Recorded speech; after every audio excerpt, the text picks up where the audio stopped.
Hello right guys, it's Jade Plays Games. Welcome to the Conan Exiles top 5 tips to get you started in this amazing sandbox survival game.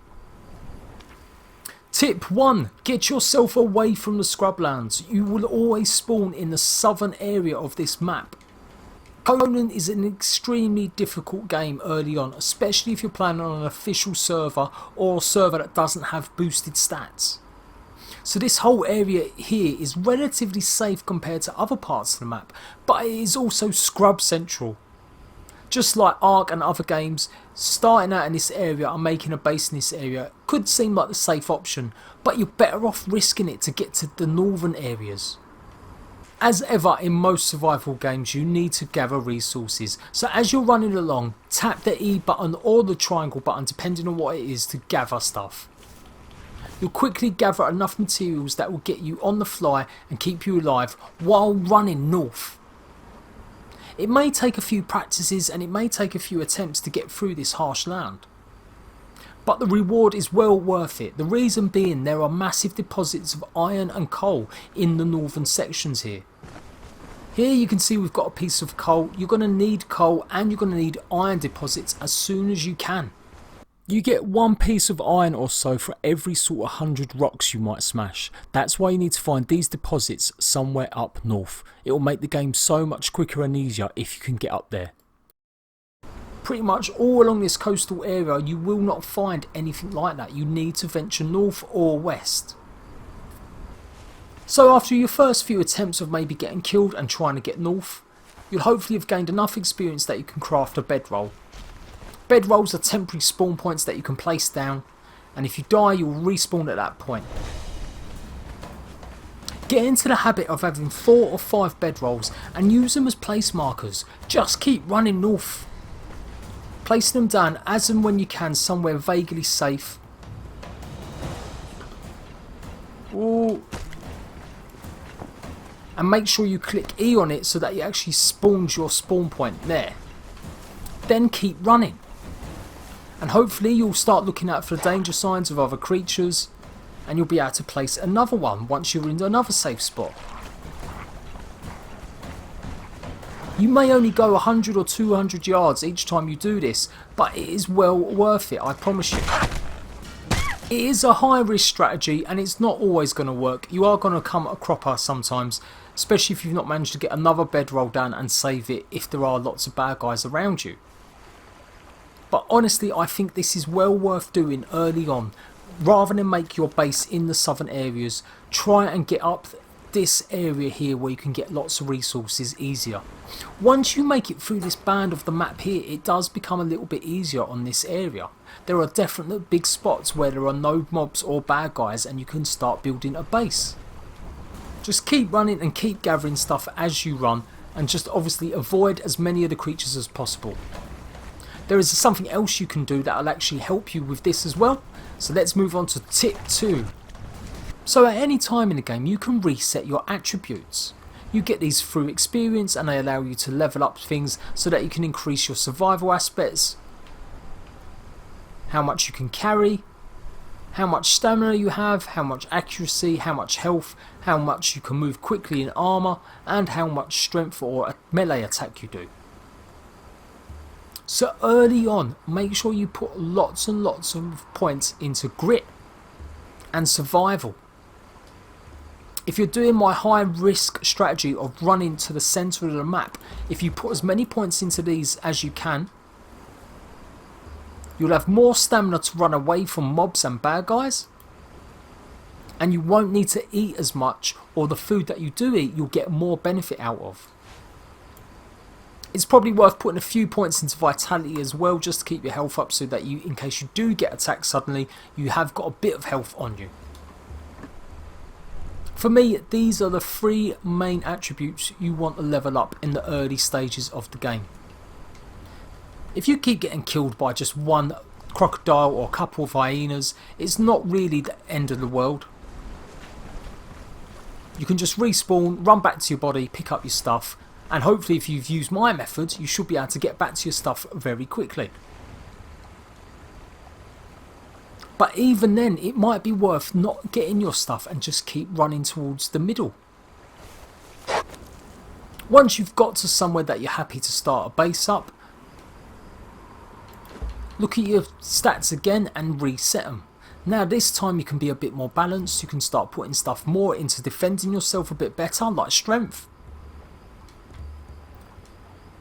Or possibly maybe you're also going to start building a base, so you're going to need certain different attributes. You're going to need something like encumbrance, you'll still need survival so you don't need to keep going back and forth for food, and you could probably still do with a bit of grit to keep your stamina up while you're building. But one of the main ones that I use when I've built my base here has been encumbrance. That way I've been able to carry lots of resources while I've built my huge base. So you can do the same thing with recipes. You can tailor it to exactly what you need at that time. If you're trying to survive or you're trying to just get somewhere really quick, then obviously you're going to need the apprentice craftsman so you can create bedrolls. And you're probably going to need the campfire so you've got a little bit of food so that you don't have to keep dying of starvation. After that, it may be a good idea just to craft a basic weapon like the sword or the brute. And you may possibly want to think about things like light wrap armour.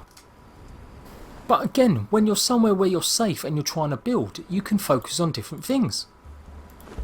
You can go ahead and unlock all the building materials. Utilising all your points on these, building a base and then resetting it is exactly what I have done. Focusing on this aspect of it and resetting your points as and when you need them, you can really tailor exactly what you need at that time. Now I've built my base, I simply just go in and I can reset everything I've just done, and I can put it into more combat items that will be more useful. It's going to take a bit of a while to get used to, but once you do get somewhere relatively safe and you've got some defences, you can play around and start tailoring your character so that you can go adventuring and getting better loot and fighting enemies. Top tip number 3. Don't use a bow and arrow. At the moment they are really buggy. They're not the best weapon to use. You're much better off using a close combat weapon like a sword or the bludgeon. Arrows can be improved with accuracy, and there are different types of arrows and you will need it for later on, but early stages of the game focus more on these types of weapons like the swords. You may be able to get the upper hand on a few thralls or a few creatures before they start attacking you, but it certainly doesn't do enough damage as it should, and the flight of the arrows themselves really don't actually lend themselves to far off combat. As soon as you use one, you're basically alerting the enemy to your presence and they're going to come and attack you. So I wouldn't necessarily spend any points in accuracy or learning how to use a bow at the moment. Of course you can increase your accuracy by making sure you put lots of points here. So I've just dumped 21 points into the bow. Let's see what kind of damage or use it can be. There you go, look, you can still see you can't actually utilise it that much. The flight of the arrows means you have to actually aim it well higher than the creature. And it will take a lot of getting used to actually utilise properly so you're doing lots of damage.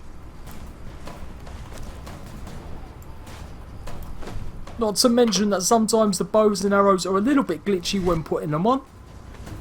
And of course you'll be forced to actually fend for yourself with your trusty sword again. Top tip number 4, sandstorms. You can see the telltale signs when you see black flecks of dust come your way. The sandstorm will start rolling in. But don't panic, they might not be as deadly as you think. It all just depends on how much it's coming towards you and how much time you've got to get under some shelter.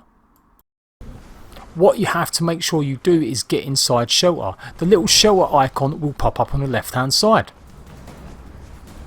You can sometimes get the shelter icon if you are underneath a large rock or tree. So if you are out in the desert and you do want to avoid the sandstorm, look for things that will give you that shelter sign. Here you go, I can just underneath this little rock and you see the shelter sign is nearly full. That is the only way to guarantee you are completely safe from the sandstorm. What the sandstorms does is takes away your water. So it means that you will need water very quickly, and obviously if you've got no water you're going to die very quickly in the sandstorm unless you've got the right equipment. So as long as you've got lots of water you can be quite safe usually in a sandstorm, but I promise you if you're out in the wild and you haven't got the shelter sign you will quickly use up all your water in your resources if you've got caught in it. The sandstorm doesn't cover the whole map, it actually goes in sort of lines or waves, so you could be relatively safe as long as the direct part of the sandstorm isn't hitting you. Top tip number 5, if the game is simply too hard, if you're playing single player, click on the admin panel and you can change and add in whatever you want in the game. Yes, it's cheating, but early on stages, if you don't want to touch a PvP server yet until they're more stable, this is one of the best ways to learn. You can spawn in and play around with lots of different items, lots of building materials and resources, as well as armour and weapons. When a game's in early access like this, I highly recommend mucking around with some of the items. You're going to have a long way to go before the game is perfect. There's going to be lots of bug updates and problems and issues. So there's no point in playing it 100% legit until some of these issues have been ironed out or the majority of them have been stabilised. The other option of course as well is you can boost your server settings, and this is generally what I do. I don't spawn anything in, but I will make sure I've boosted my settings. If you click on the options menu and go to server settings, you can only do this in game at the moment. You can change lots of different things like how much XP you get, how much XP for a kill, harvesting, crafting, XP multipliers, very much like Ark Survival Evolved. I want to be doing a separate tutorial on all of these, exactly what they mean. It will definitely help you out early on in the game so that you're getting definitely more resources, which I found was one of the biggest things holding me back from enjoying the game. I didn't want to get 2 bits of rock every time I swung at something, I wanted just a few more resources. So do yourself a favour, if the game's too hard and you're playing single player, make it easier on yourself. Once the game's stable, then you can muck around and do it legit, or go onto the official server once you know how to craft lots of different items and you've boosted yourself up a little bit so you know what to do and how to play the game. So there you go guys, that is my 5 top Conan Exiles tips. I'm going to be doing a lot more guides and tutorials on Conan Exiles. As ever, it's going to take some time to get used to some aspects of the game and actually learn it so I can tell you guys the best way to play. If you've got any tips as well, or if you found any exploits or anything out, leave them in the description down below and I'll give you a shout out if I use any of them in a video. I am Jade Plays Games, thanks a lot for watching, remember to hit that like button if you want to see more Conan Exiles, and I'll see you guys soon, bye bye.